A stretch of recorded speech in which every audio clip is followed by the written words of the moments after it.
Sir, yung primary operator ng Ubimi Maki machine dito sa Pelox. Ito po ang Ubimi Maki. As of April 23, bihira ito nagamit. Naka 400 pieces kami na run last week.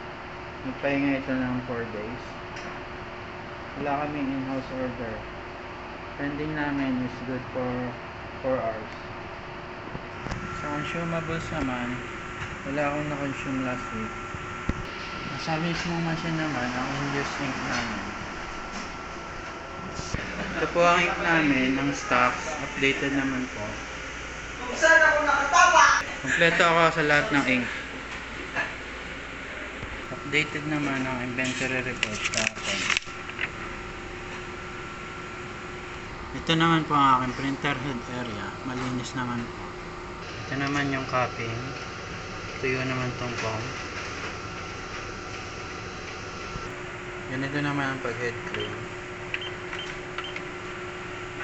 After head clean, nozzle check.